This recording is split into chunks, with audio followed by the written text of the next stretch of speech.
Okay, so this is what your drawing should look like when you turn it in. And this is minus dimensions. I'm not asking you to put dimensions on it, but just so you know, technically they should be there. But I have my front, right side, top view, shaded isometric, and this is my auxiliary view. So you're looking straight at that weird angle so that you can see the holes in an orthographic type view. So you might run into a couple issues when you're trying to put your views into your drawing. If you look at this model, look at the view cube. This was kind of done on purpose, okay? So if I spin the view cube to the top, it's going that way. If I spin it to the back, it's looking at that. So basically my model is not lined up with the origin planes and the origin axes the way it needs to be lined up in a drawing. And you can go back if you want to and change the orientation of the model, and it's a lot of work that will make the views pop up automatically the way you want them in the drawing. And you can reset the home view of the view cube and do things like that. You know, if you right click on here, you have some of those options. But here's another way that you can do it if it's not quite oriented the way it needs to be on the drawing. So we're going to insert or make a new drawing from this design.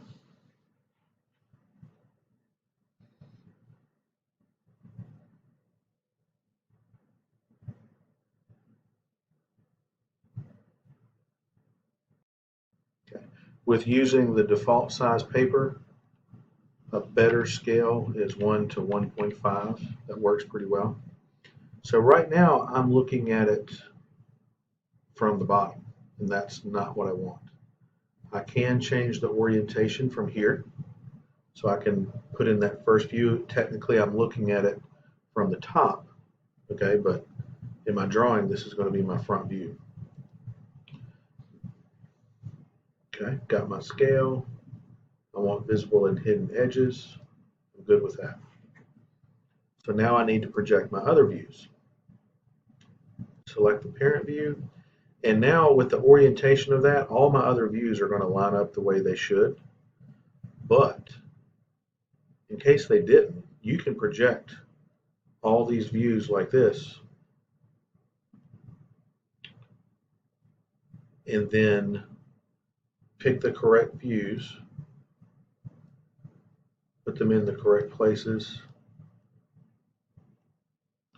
And so, for example, if you needed this view to be over there, you could move it.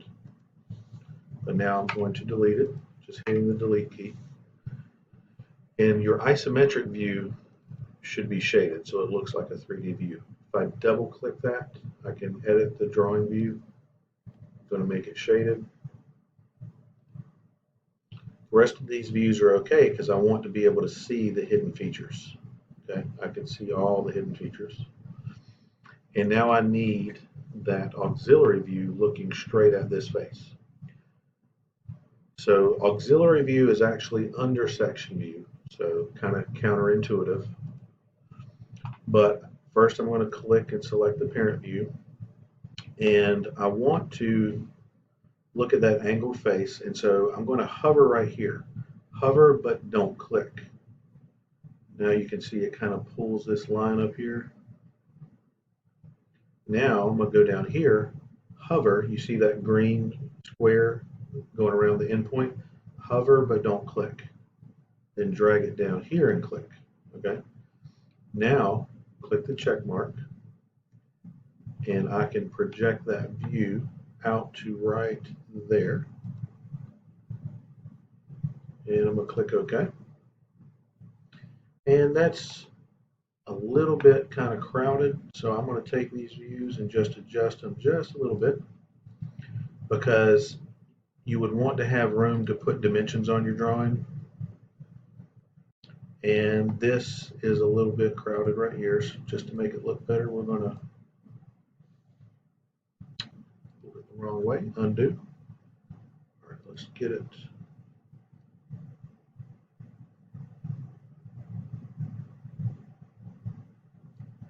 I'm clicking the wrong Wrong part. Okay, I don't want that to move. I'm trying to get the text. There we go. Now we can just move the text. Didn't want to move the line, just the text. So if you click that text, you can click right here and get it to a more appropriate spot so not everything's not overlapping and jumbled. Okay, so I have all my views labeled. I have my section line. It's labeled so I know what I'm looking at. So now I want to put in a parts list. Okay, this isn't an assembly with multiple parts, it's just one part, but I'm going to put it right here. And if I double click this parts list right here, now I can edit the parts list. Okay. I want to know the mass of the material. Let's see. I'll take out some of these other things that I don't necessarily need. I don't need part number.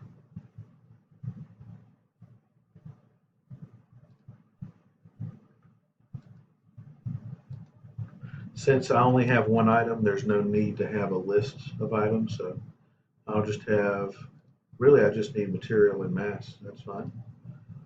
And so my material is aluminum. If you modeled your part correctly, it should weigh 4.7. That's 4.7 ounces of mass. Okay. And part number 1 is labeled right here. Since I only have one part, I don't need that balloon label, so I'm going to delete that. All right, so if you have not changed your material, this is how you would do so. Okay, so I can modify and then hit Manage Materials. And if I go down here and find metal, I can take aluminum and just drag it onto the model right there. We'll do that one more time. Physical material. Yeah, not modify, but go to physical material. Where's metal? So if I change this to like anything else, brass, I can just drag it on there. Now it's brass.